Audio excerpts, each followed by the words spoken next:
Yeah, Rohit, you can start. Okay. Thank you. Hello, everyone. Welcome to the first live session of the course on advanced contracts, tendering, and public procurement. I think it is a great gesture from NPTEL allowing us to have this interactive session via Zoom so that we can have an interaction. Sometimes could be a hindrance. So coming to it, I would request all of you to kindly mute yourself, and if there be any questions or clarifications, you may feel free to use the chat box or alternatively interact with us. And since this is a live session, I would request all of you to kindly switch on your camera so that we can also see your faces and have the pleasure of your company over here. Without further ado, I would request Jai Batruka Mohanta, our colleague at CIRA, who would be taking the first leg of the discussion for today's live session. Over to you, Jai. Thank you so much, Rohit. With that, I'll begin with today's session. Welcome, everyone. Good evening. Like as Rohit said, like we would like to see a few more faces. Yes. Okay, so I'll be taking a very simple aspect of contracts today. That is, since this is the first live session, so just the basics of a few definitions. So before that, I'll just share my screen, and then we can proceed with the discussion. Please let me know if my screen is visible. Yes, sir. Thank you. Okay, so this is a case study on the Haldia water supply project. So let's have a contractual perspective to it, and let's look at it from that angle.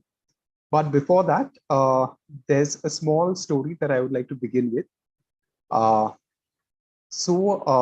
The picture that you all can see, on the right-hand side, there is a green mountain.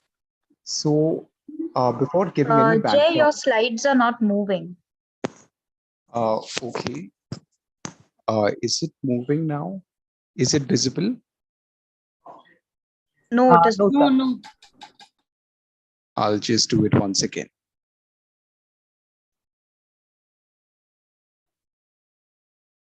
Yes, it is visible. Now it's better. Thank you. Thank you. Thank you, Anusha. So before that, I would like to give a small background of JASCO. As you can see, JASCO is given to Jamshedpur. And as all of us know, that Jamshedpur is a small city, not a small city, it's an industrial city in the state of Jharkhand. So the background of JASCO is known as the Jamshedpur Utility Services Company Limited. It is a completely owned subsidiary of Tata Steel Limited, of the Tata Group. Now, as I was saying, in this picture on the right-hand side of the building, there is a hill. I would just like to ask you all, since we all have seen a lot of hills in our life, generally, what are hills composed of?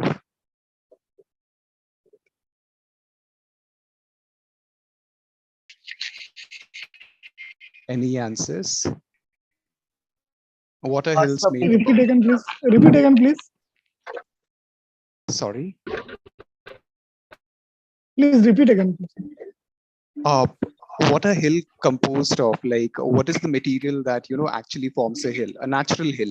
So basically rocks, different kind of rocks and different kind of soils. Absolutely. Basically rock. Absolutely. Rock. But thank you. But interestingly, this hill that you see, it is not made up of any rocks nor any soil of that matter. It is a mud dump. It's made up of mud dump that has been dumped in this area for the past 100 years. Now, what is a mud dump? A mud dump is basically the residue of iron ore. And since Jamshedpur is the industrial city, so all the residue of the plants in Jamshedpur, they used to be dumped at this place over a course of 100 years. Now, Tata Steel was summoned by the CPCB, that's the Central Pollution Control Board. they were summoned by the Central Pollution Control Board that please do something and remove the entire mud dump from this area because it is at the heart of the city. Now they went to JUSCO, since JUSCO is a company that expertises in the integrated town planning and everything. So over a course of the past 8 years, JUSCO, they tried to plant trees and make the entire mud dump slurry, entire mud dump mountain into a green habitat. Now, how they did this, that's a story of another day. So coming back on today's discussion, that is the contractual aspect. So the case study that we are dealing with today is related to the Haldia Development Authority.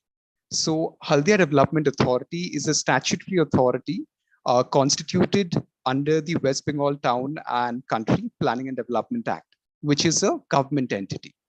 Now, Haldia Development Authority, they wanted to develop a water treatment plant in Haldia. So they advertised a global tender, and in that global tender, JUSCO, along with another Malaysian company, they bidded in that tender. And finally, they got the contract and they got the water management contract from the Haldia Development Authority. So a little bit about contract at this point and what are government contracts and how is it different from a private contract? In a way, government contracts are not very much different from a private contract. The only thing that adds up to a government contract is that instead of any ordinary contract and the provisions that are applicable to a normal contract, that is the Indian Contract Act, in the government contract, as per the Constitution of India, Article 299. So the provisions of Article 299 also come into play, and government contract is regulated from that angle. And since government contracts, they use the money that is regulated by the taxes and the taxes that we give. So therefore, government contracts, they must be free. They must be free from any kind of arbitrariness, and there should not be an element of bias involved in it.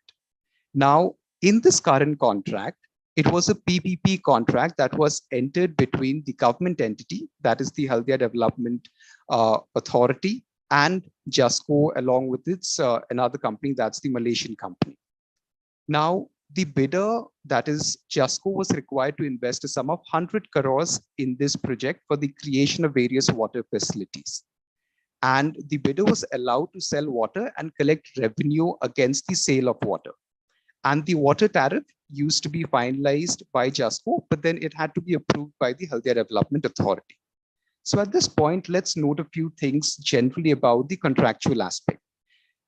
So there was a proposal made by the Haldia Development Authority in the form of a tender that was floated globally.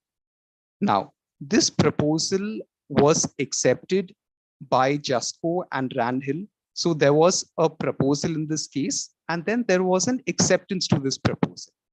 Now, both the parties, they were not under the influence of any kind of threat or anything of that sort. So there was free consent from both the parties. Now, what do I mean by free consent? That means both the parties were free to take a decision to enter into this contract. Now, apart from these three things, for a contract to be valid, and another essential of a valid contract is a consideration. And there was a perfect consideration in this contract of rupees 100 crore, and over the years that would increase to more. So we see that there was a proposal, there was an acceptance to proposal, there was consent from both the parties, and there was a consideration as well. Now, in spite of having everything in place, this was a valid contract. Now, problems started accruing in this. Now, the reason is, why do problems start coming up in a contract, even if they are completely valid from all angles? Now, let's try to analyze a few things out here. Now, when the proposal was being made, and the proposal, while it was being entered by JUSCO and FRAND and the Haldia Development Authority, The Haldia Development Authority, they had projected a water demand in the tender document and the contract that was executed between the parties. Now, on the basis of the proposal that was made by the Haldia Development Authority, JUSCO and Randhill, they agreed to the proposal, and finally the contract was finalized. Now, somehow, for some reasons, none of the proposals, the way in which it was projected. So the proposal was that in the Haldia region, a lot of industries would come in over the course of few years, and therefore the demand of water supply would increase. So the company, JUSCO and Randhill, after their expenditure of 100 crore, they would garner a good profit margin out of it. But somehow, for some reasons, the companies did not come, the industries were not set up. So the demand and the projections made by the Haldia Development Authority, they failed miserably. So what we can see out here is the proposal that was made by the Haldia Development Authority that failed to a very large extent. So now the company, JUSCO and Randhill, they requested the Development Authority to defer the payment or the waiver portion of license fees, because they had to pay a license fee to the Haldia Development Authority every year. Now, the authority said that we will not waive off any license fee or anything of that sort. And the reasoning given was because you all have already agreed to the proposal that we made and agreed to the contract. Now, what happens next? And this is where the contractual terms and the basics of contracts actually come into play. So what helped the companies, that is JUSCO and Randhill, was they had agreed on a proposal that was floated by the Haldia Development Authority. They had agreed on free consent terms from both the parties that were agreed by them. Now, JUSCO jumped back saying that we agreed to the proposal on the promise that more and more industries will be set up in the industrial town of Haldia. But however, nothing of that sort actually reciprocated and took place. So here we can see that the proposal that was made, it was accepted, but then the proposal did not stand. And the promises that were made by the Haldia Development Authority, that also did not stand the course of time. And thus, they had to be liable for the false promises they had made. I can see a hand raised up. Yeah. Can you please mute everyone, because there is a lot of disturbance behind. Sure. I'll just look into it. Thank you.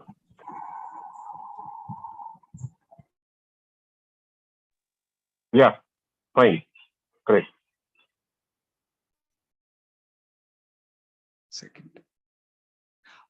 So finally, when the proposals and the promises that were not said up to, the proposals failed and the promises failed. Now what happened is, JUSCO and the company, they went to the court, and finally a settlement was reached, and the government entity, they had to pay back a hefty fine to the private companies. Now, what are some helpful tips and some interesting insights that we take out of this case study that we just saw? Now, whenever a proposal is being made, it needs to be made with complete honesty and with complete disclosure as to what is to happen and what will happen and what the current scenario is. Now, from a government perspective and from the perspective of a government contract, this becomes even more relevant because a government contract is being entered on behalf of the public. So it is a lot more responsibility than what lies on a private contract and a private party. Now, thirdly, since the acceptance was completely dependent on the proposal and the offer that was made, so in every contract, the proposal and the offer that is made, that becomes of vital significance to carry forward that contract ahead and to see to it that the contract ends in relation to the proposal and the offer that was made. Now, what a party states in an offer, that becomes the basis of the entire contract. Now, looking this from an everyday perspective, all of us on a daily basis, we enter into a plethora of transactions. And may we be aware or may we not be aware of it, right from the time that we are booking a cab or going out to eat in a restaurant or shopping at a mall. There is always a proposal that's been made by the shopkeepers to us. And while booking in the app, it is through the app that a proposal is being made. The terms and conditions that is accepted by us and the proposal is accepted by us. So it is always on agreed terms that we act upon. So therefore, it is very essential for us to understand that whenever there is a contract, there has to be a valid offer, there has to be a proposal, and there has to be a free consent from both the parties. There has to be a value for money of that proposal.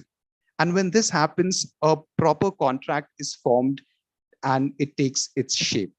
So with this, if there are any questions, I would like to address it, or you can put the questions in the chat box and we can take the session ahead. Thank you so much. May I ask one question? Please. Yes, sir, please. See, whatever the example or maybe the real scenario which you have quoted now, I think government can see future nobody can predict. And it's a liability of the firm also to the market survey prior taking the contract. So if you say in future something is going to happen, and you know things happen in future, things may not happen in future. So some liability should lie with the private firm also. That's for my take on that. Sir, but the nature of the facts and circumstances of this case were such that the private party could not be made wholly liable, because one of the things that, probably I think you'll appreciate that point better when I complete my discussion on the role of equity in contracts. So how much of a fault can you hold a person liable for? Jay, if you want to add something on it.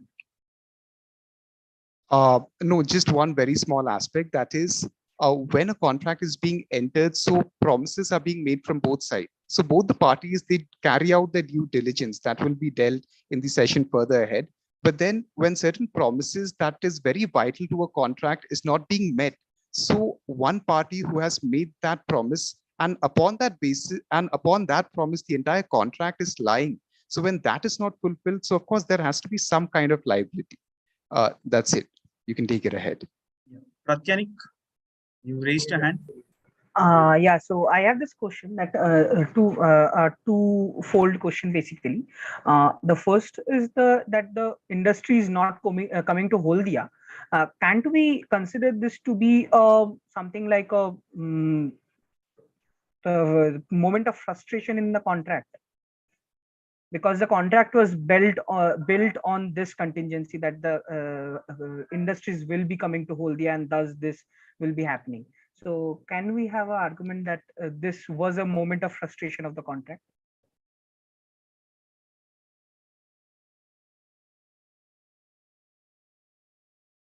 Yeah, I think you're on mute. Yeah, so Okay, I'll take that question. See, couple of things here you have to understand is when does frustration or force measure apply to a contract?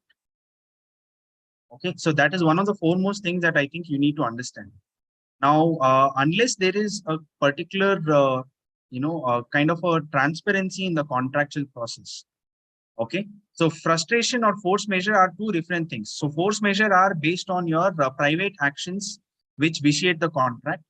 Okay, it could be involve your own things such as strikes, lockouts, and others. Whereas frustration is something that is beyond your control. So it is something that the Contractual Act itself provides for.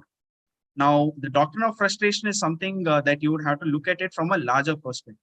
So it includes something that are things that go beyond your control. Now, here in this scenario, which Jay explains, so here, did the parties exercise due care and precaution at the time of going ahead with the contract? look at the perspective. There is an offer that is made by the government entity with regard to certain aspects, and a particular picture is painted out for the private entities to come forward and do the particular performance of the contract. Whereas the private party, once it comes into the picture, it realizes the picture that is painted by the government is not even half of the real picture. So that is where you will have to notice and exercise that particular aspect, that as to whether force measure or frustration can even be applied here.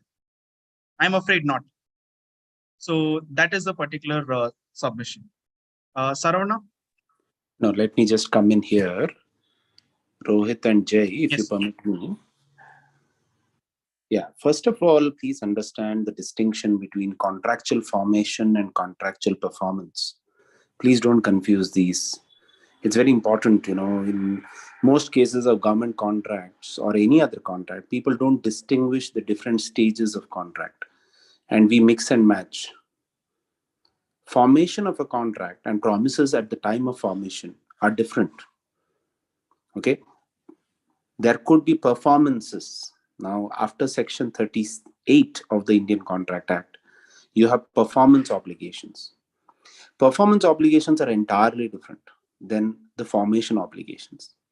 Okay.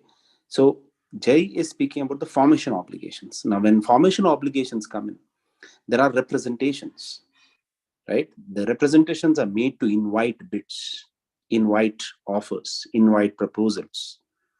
Now, please note in government contracts as well, these representations are divided into essential representations and not so very essential representations.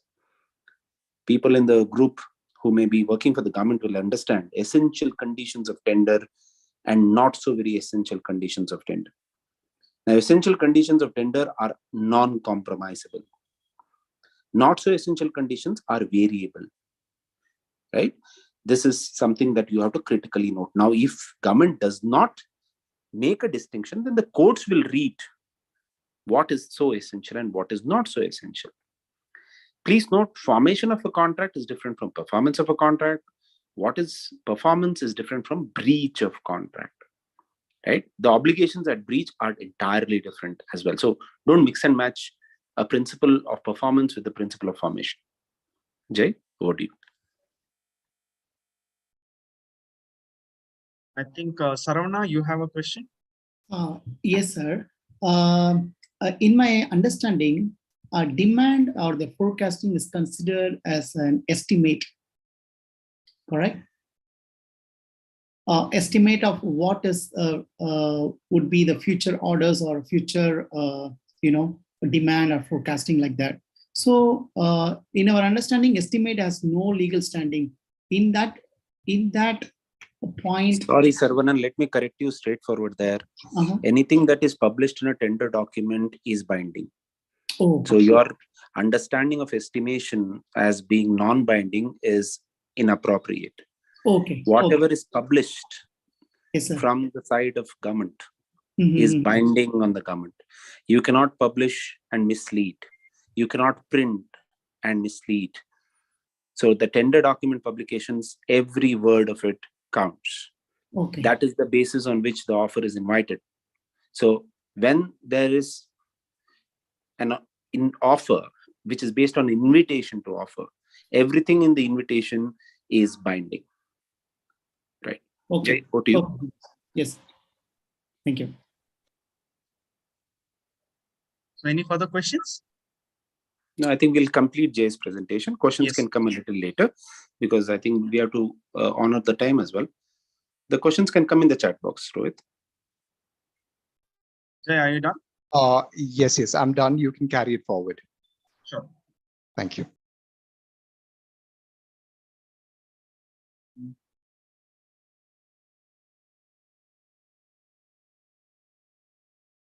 Okay, I think we'll take the question that's in the chat box a little later.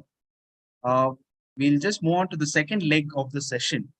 So with regard to the role of equity in contractual interpretation. Now, friends, I think Jay's discussion actually brought about Rohit. a couple of... Yes, sir. Sorry, I'll just answer RRJ. I was just going to... Is that Sure, the sir. gentleman? Yes, sir, RRG. Okay, it looks like Rajkumar Studio. or I'm not sure who is RRJ. Okay, but that's a great name. RRJ, you will notice this unconditional bid is a misnomer, right? Bids have a lot of terms and conditions. So yes, conditional bids are subject to rejection. But remember RRJ, there are two forms of conditions. One is performance-based conditions, the other is payment-based condition. If you look at the judicial verdicts, payment-based conditions cannot be considered as a conditional bid. Performance-based conditions can be considered as conditional bid subject to the rejection from the government. Okay, so these are important distinctions. Now, what is a payment-related condition? RRJ, you will notice that suppose I want a mobilization advance, but that was not mentioned in the tender. I am entitled to a mobilization advance, and if I have requested the same, that cannot be considered a conditional bid and the bid cannot be rejected. Okay, Rohit, over to you. Yes. So now coming back to this particular discussion, we will be taking it forward with understanding the role of equity in contractual interpretation. Now, I'm sure that you must have understood as to how offer and acceptance is made in a contract. Now, if I were to say that regardless of it, there is also an external factor that looks upon you, frowns upon you when you're making a contract. I'm sure in your last week's discussion, you must be coming across the particular aspects of the role of competition law in contractual interpretation and others. So you must be, thrusted upon aspects about how other laws also plays an impact on contractual formation and its particular efficacy. So with this, we will go on to certain intricate aspects wherein we will discuss a couple of principles and doctrines which are also applicable in your realm of contractual promises which you make with one another. Now, this is something that can be held to be binding on both the aspects of government contracts as well as private contracts. So there are a mix of case studies that we have here, and I would appreciate any queries that have come across to be put across in the chat box, or you may prefer to unmute yourself and speak as well. Going further, the first point that I would like to discuss here is the role of promissory estoppel in government contracts. Any idea what this term promissory estoppel is? I think a couple of you are law students and a few of you are government, persons. Yes, Pratinik, what do you think? Yeah, so promissory estoppel is a doctrine that you cannot go run away from your promise that you have made. Okay, so it means that if I make a promise to someone, I should be standing by my promise. I cannot say something else later on in point in time, right? That's what you mean. So what if I do? In that case, there will be judicial interventions in government contracts. Okay, so you quite clearly know that if I do something contrary, I think the courts will intervene in the particular aspect. So either in the form of a writ or in the form of an injunction, some particular action can be taken against me, or you might be entitled to receive some compensation from me for my breach. Can I treat the breach of a promissory estoppel as a breach? So I'll give you an example. So yes, Mr. Yati. I think you're on mute. Yeah, can you hear me now? Yes. Okay. Yeah, the question was like in government import tenders. Most of the time, the payment conditions are LC terms, letter of credit terms. Like we'll open 100% LC once the order is placed, and then the LC is processed separately through the bank, and the contract goes on.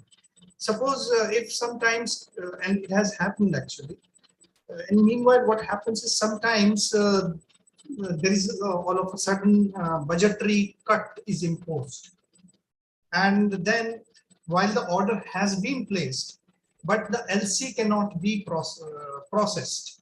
So would that fall under promissory estoppel? Because in such cases what has happened is companies have come back to us and they say, look, you have given us the purchase order and now you are not opening LCs, for example. So it's kind of based on your purchase order, we've started manufacturing and all that, blah, blah.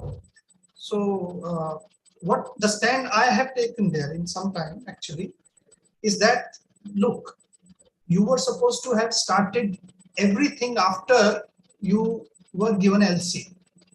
So if you started based on the assumption that LC will be opened, for example, so we can't, I can't, guarantee you that had you made your payment conditions as, for example, credit, then you would have sent your item and we would have be obliged to pay. But since I didn't open the LC, it did not start. So, but my question is that promissory estoppel, the concept, this will come into play if just the PO has been placed and the LC has not been opened for some genuine reasons, funding reasons. Yes, I'll come to that point. But before it, I think this is more of a consultancy query than an academic one. So on that basis, I'll just restrict it to the academic discussion alone. Okay, and sure. probably you can reach out to us on a later point in time with regard to this matter particularly. Okay. Now, friends, Mr. Yatin has given us a scenario of a contract where there are two aspects that come across. When is the contract formed is the first question.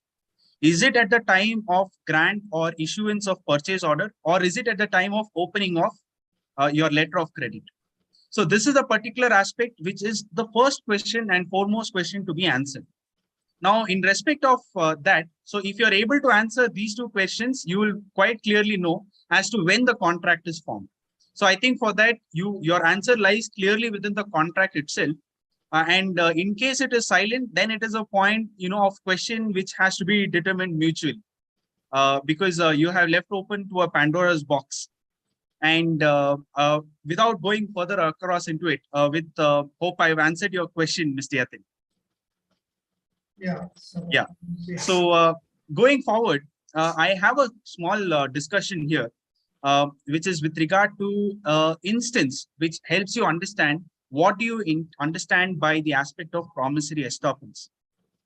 Now, this was a scenario somewhere in the year or late 1960s, where the state of Uttar Pradesh comes across with a particular direction. So in terms of its industrial policy, it decides to come up with this scheme where a lot of industrial boom was to be created, and it comes out with a declaration stating any industry that starts its manufacturing or industrial process within the state shall be entitled to an exemption in your state excise duties.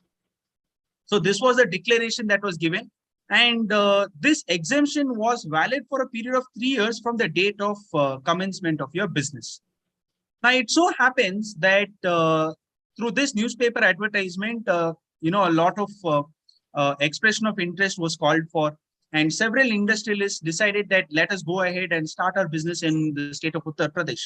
They go about it, and one such industry was also the one that is there in front of you, Motilal Padampat oil mills. Now, they decided to start their oil mill in this within this particular notification. They write a letter to the concerned chief secretary saying that we are interested in doing business in UP. Why don't you give us and extend us this privilege of exemption of collecting your state excise duties? There is a letter that is sent by the state government stating that, yes, we will give you 3 years of exemption from the date on which you commence your business. So then soon they go ahead with the construction activity. And at the time of construction, they realize that, there is a little bit of delay in getting your power connectivity and others. So a follow-up letter is made to the particular concerned chief secretary. And in the follow-up communication, they seek that, can you please extend the time from the date of grant of power and not from the date of commencement of construction? In reply, the state government again says, yes, extension is granted. So the date of commencement will be the date on which you receive power. And subsequent to it, the power is also received and construction activity is also commenced accordingly. And they have to go into the next stage. And at that point in time, raw material procurement becomes an issue. So a letter is again put stating that, can you please have the commencement date from the date on which production is actually started, which also the state of UP acknowledges and gives a letter in writing stating that, yes, granted, it is from the date of production. So production has commenced 6 months down into the business. Okay. The state of Uttar Pradesh decides, oh, I think we should revise our policy. Please look at it. There is this particular principle, if you were to appreciate it, matters of taxation. Is it an aspect of policy? What do you think? Is it an aspect of policy? Is it a policy decision? Yes. I'm sure most of you will say yes. And the courts have also told time and again, yes, it is a policy decision. Can policy matters be challenged before courts of law? That is the second question. Matters of policy. Please note, the courts have time and again told that matters of policy cannot be challenged in the courts of law unless there is a violation of fundamental rights. Okay, so that is a particular aspect that you need to remember. So aspects of taxation comes across here, and 6 months down the line, the state of UP decides that, okay, let us change our taxation policy. I think previously the exemption that we gave to businesses, let us revoke them. Let us go ahead and impose, state excise taxes. This is the decision that's taken by the state of UP. But nonetheless, they call the representatives of Motilal Padampat oil mills. So Motilal Padampat representative says, see, we have already received a confirmation from the chief secretary. I think we should be allowed the exemption, but nonetheless, we will come for the meeting. And in the meeting, they give across a letter stating that henceforth excise duties will be applicable. This is a particular decision that is taken by the chief secretary. So there are not just one entity, there are several other entities that also go in for a upheave. There are several other transactions. All of those who start with the particular transaction, all of them in a matter of batch appeals, they go before the Supreme Court. Please note, the High Court has reversed the upheld the decision stating that because it is a matter of policy, it cannot be challenged, and the state government can decide whether to allow the contractual arrangement to change or not. Because look at this particular fact, my friends. What was given across was a letter. It was not a contract. There was no contract between Motilal Padampat and the state of UP. There was a letter. Okay. Now the question was whether this particular letter can be held to be a promissory estoppel or not. What do you think? Yes, okay, it can be Rishi considered Raj, as promise. yeah, Rishi Raj has renamed himself. So RRJ was Rishi Raj, sir. Yeah, Rishi Raj, sir, says no. Anybody else? I think I heard a voice. Could you please repeat yourself? Yes, it should be from. Sorry? A letter from the government is as good as a promise. Okay. I think it is. It should be valid. Okay. So all of you are the Supreme Court judges right now. So I think I have 2 yes and 1 no. Any more yes or no? Yes. So because the from the issuance of the tender or any of that sort of the special economic zone, there was a intention to create a legal relation, and thus Okay. it should be held contract. Excellent. So just as how the judges rule, majority opinion prevails, right? So I think in this scenario as well, the majority upheld that yes, there is a particular scenario similar to that of a estoppel. How can the government go behind its promise?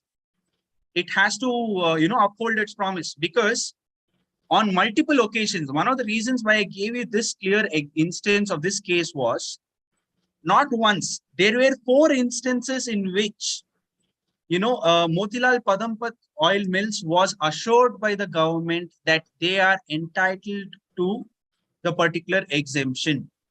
Not once, but 4 times. Okay, so the number of times also matter.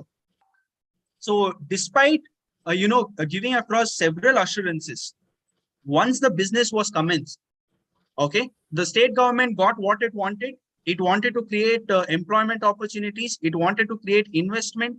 It wanted to create a spur in the economy. It achieved it, but now it goes back on its promise. So that was when the Supreme Court comes across strongly and says that the state of UP is stopped from going back. So if you look at it, what do you think are the essential requirements of a promissory estoppel to apply? The first point is making of a promise. I think Pratyanik had begun about speaking on what is a promissory estoppel. He says, if I make a promise, I cannot go behind it. I cannot say something to the contrary. So the first ingredient is making of a promise. And the second one is another person. Okay, so in this case, Motilal Padampat Oil Mills, okay, is another person who has acted based on such promise. In the given circumstance, the promise was, if you start your business within the state of UP, you are going to get an exemption for a period of 3 years. This is the promise. And Motilal Padampat decided that, okay, yes, I'm going to get an exemption on excise duties. Let me go ahead and manufacture and set up a manufacturing facility. So this is another person has acted on that promise, and because of such action, he cannot be resorted to something else. Now, let me give you an example. Promissory estoppel is not applicable where in the first instance, the first letter that I spoke of, had Motilal Padampat approached and the additional chief secretary said, no, we cannot grant you the extension. Had that letter come across, there would have been no circumstantial change. You're getting it? There are 4 instances. At the first 2 letters, there was no particular change in circumstance that Motilal Padampat had created. But with the 3rd letter, there was a construction activity that had commenced. There was an application for power that had been made forth, so which cannot be retrieved back except at a huge cost. So that is where you need to understand when promissory estoppel becomes applicable. It is applicable only when a 3rd person has altered his position and not otherwise. Please note the rule of equity. Promissory estoppel is an equitable principle, which means that it cannot be used as a sword, but only as a shield. Okay, so that is one thing that I wanted to express across. And also, this rule of estoppel is covered within section 115 of the Evidence Act. So in case some person makes a promise, like say for in this instance, the state government has come up with a particular advertisement. Tomorrow, the state government cannot say something to the contrary to that. That is what section 115 of the Evidence Act tells you. Okay. So with this, we move on to the next discussion as to the role of parole evidence. Now, one of the particular aspects which I wanted to bring out to you, my friends, is when the contract is clear, when the words in a contract are clear, then you don't need any external evidence to bring about. So that brings me with my first question for this topic. Do you think WhatsApp messages can be used as proof? WhatsApp messages. I think today we live in an era where anything that is communicated on WhatsApp is taken as a screenshot and is put on social media posts. Yes, it can be taken as proof. It can be given as proof? Yes. Anyone who says to the contrary? Okay, somebody says no, unless it is mentioned in the contract. Any means of communication is taken as proof. Okay. Mode of official communication need to be established. Okay, mode of official communication. Okay, Kalyan says that no, it's an informal communication. Okay, I'll clear the air. Sorry, I will not clear the air. The Delhi High Court has cleared the air. So the Delhi High Court has clearly stated that in case of business transactions, okay, when the contract is clear, WhatsApp communications cannot be used for interpreting the contract. But please note, this decision of the Delhi High Court is misinterpreted by a lot of blogs and others, stating that WhatsApp messages cannot be used as evidence. I think that is not something what it was intended. WhatsApp messages are nonetheless secondary evidences. They are definitely adduced, can be produced as evidence before the court, provided a section 65B affidavit is also given for the same. So that is where you need to understand when WhatsApp messages can be taken as evidence. Without a section 65B affidavit, it is not admissible as evidence. But with an affidavit of such sort, it is admissible as evidence. So that is where the thin line of understanding should come across. A lot of newspapers have reported WhatsApp messages cannot be used as proof or evidence. On the immediate next day, I'm sure that many of the participants here would have also read that news article.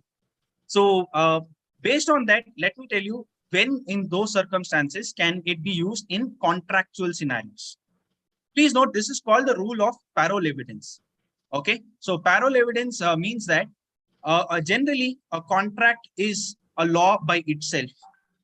If it is in consonance with your Indian Contract Act, if it is not against public policy, if it has said what each party should do, that is more than sufficient as an evidence for you to say what should the contractual parties do.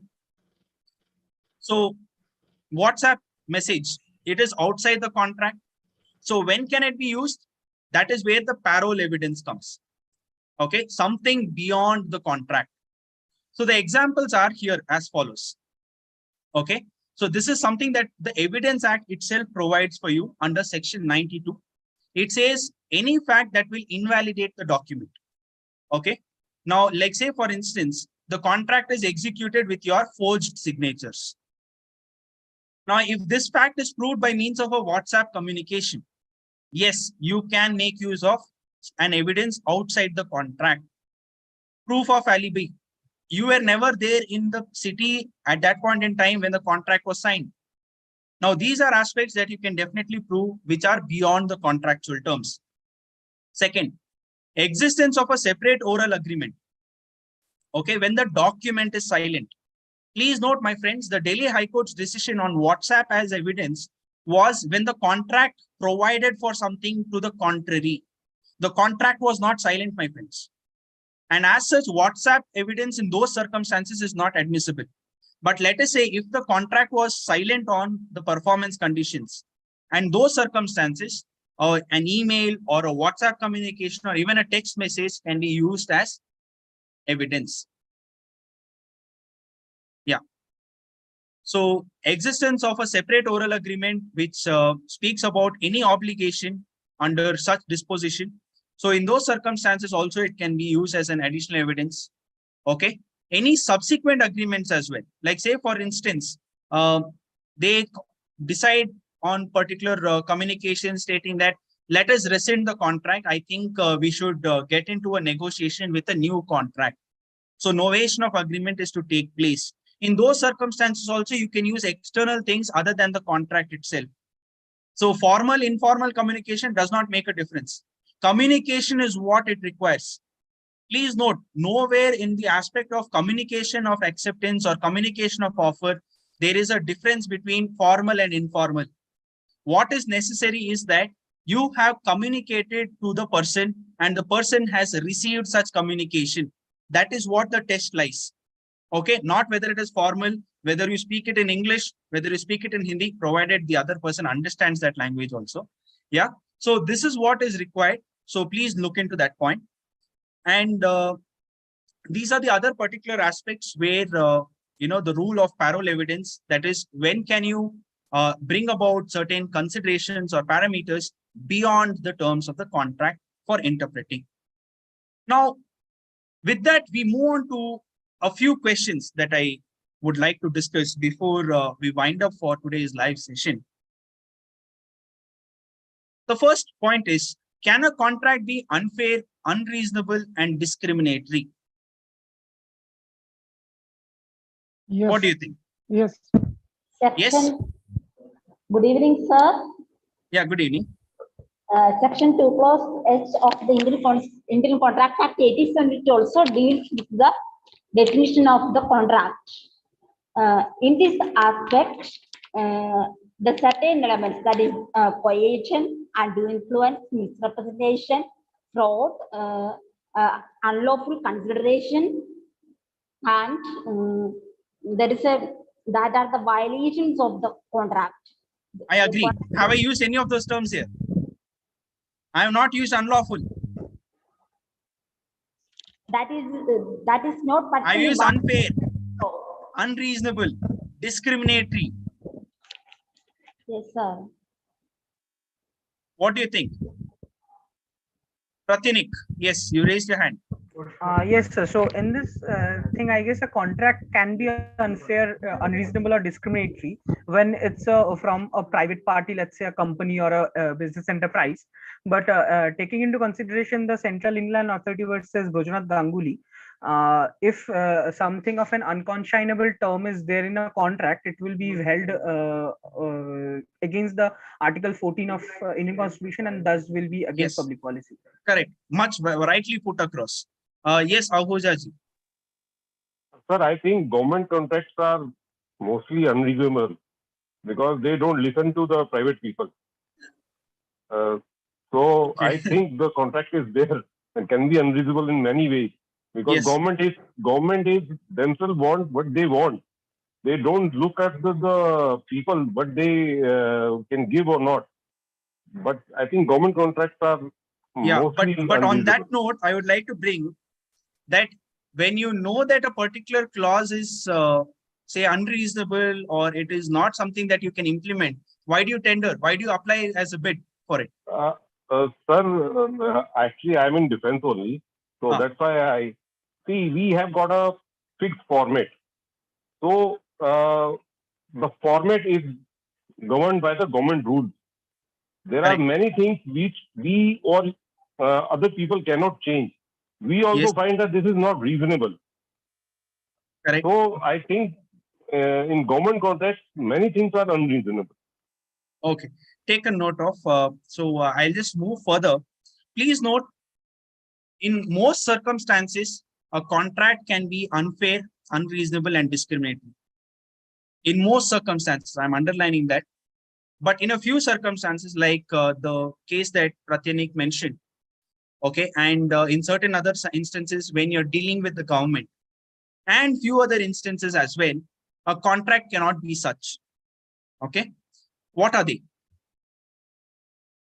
Okay, the first answer is yes, it can be provided.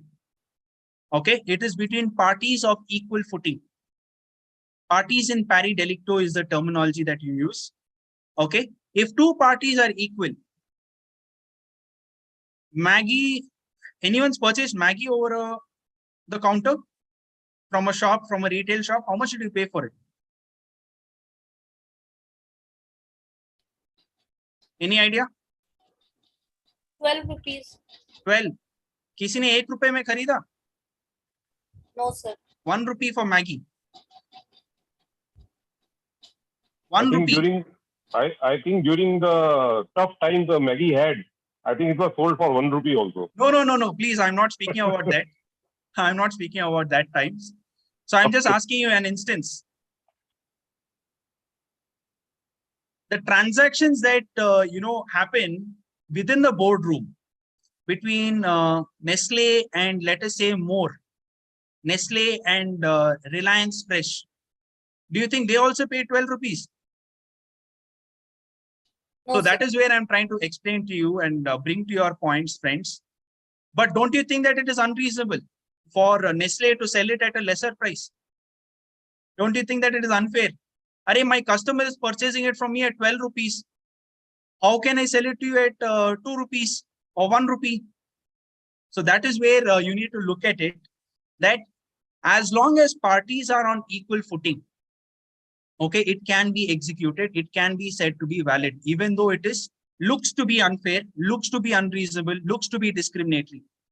So can I as a customer go and tell, oh, how are you giving it to, let us say, these big industries at 2 rupees and you're selling it to us at 12 rupees? Okay, so don't I get the right to ask for the same price? That is where I'm trying to bring it out to you. That the purpose of the contract, the modality in which it is executed is what makes the difference. Okay. The second aspect, okay, contract is drafted mutually by both parties. I think somebody had mentioned this in the comment box. It is called the rule of contra preferentum. I'm sure that you must have learned about this rule in your lectures. If the contract is drafted by one party and the other party is only merely affixing his signature, like how Ahuja ji put across, that the contract is drafted unreasonably by the government and I don't have a say in negotiating the terms. Yes, in those circumstances, definitely I can take the rule of contra preferentum. Yes. Besides this, is there any other circumstance? What do you think?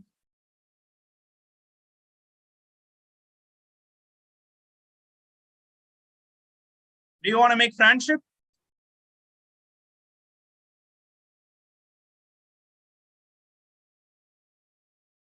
So, friends, FRAND.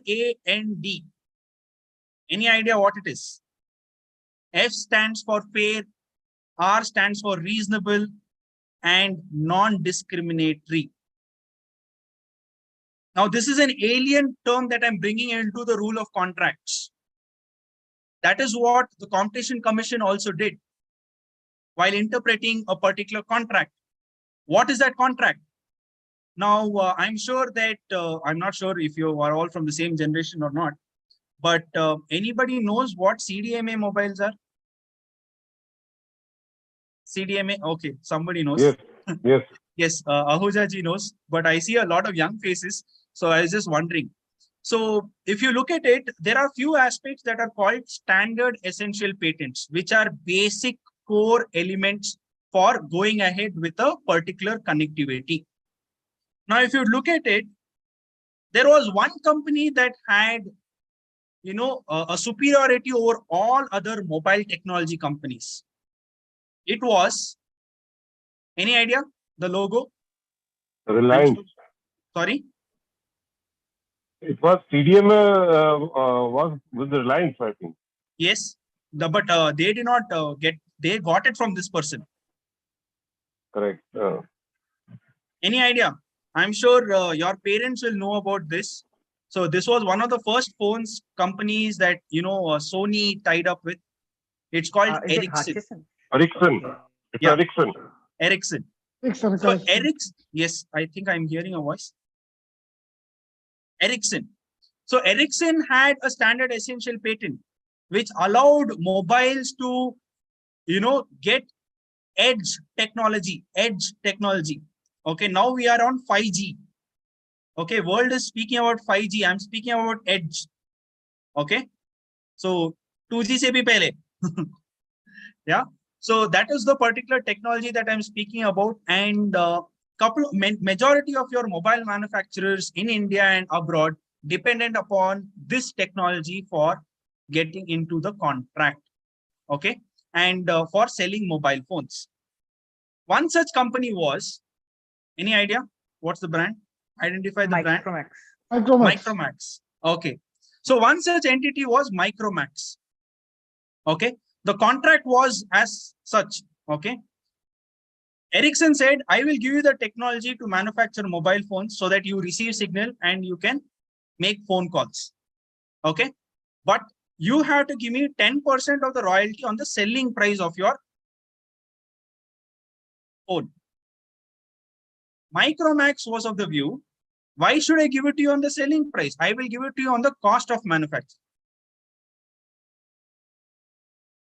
This was a dispute, my friends. Okay.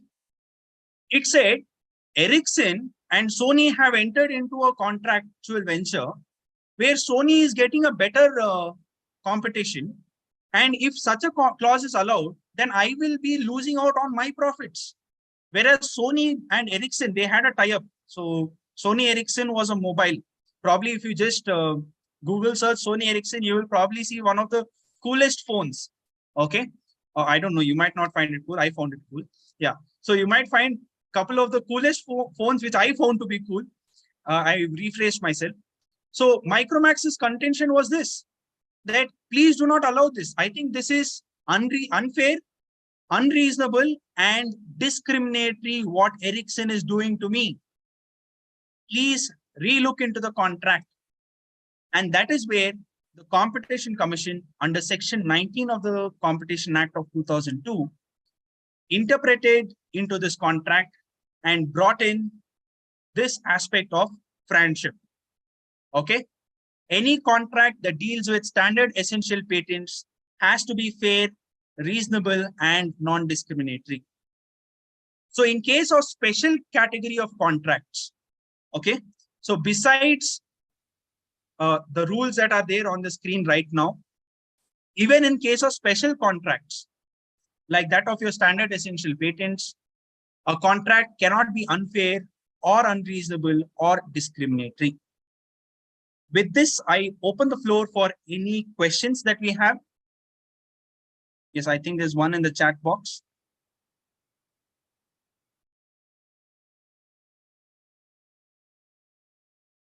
Yes.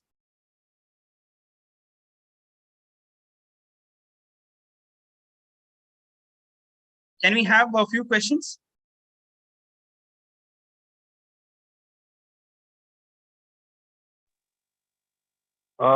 If I may ask, and it is not from the topic which you have, may I ask the pattern of the exam, how it will be? I think you could write to the NPTEL team and have a discussion on the same. Okay, thank you. Yes. So thank you, friends. I think it was just a little question. So unconscionability in Indian jurisprudence has been recognized in as of now in just in consumer cases. But sir, is there any judicial intervention or something that is there which we can establish unconscionability into any other aspects? Like it's there already there under Article 14. But let's say I just gave you a case. I just gave you an illustration where the CCI has intervened. So it is a case decided by the CCI, Ericsson versus Micromax. You can look into it. Under the Competition Commission. Yes. Okay. Thank you, sir.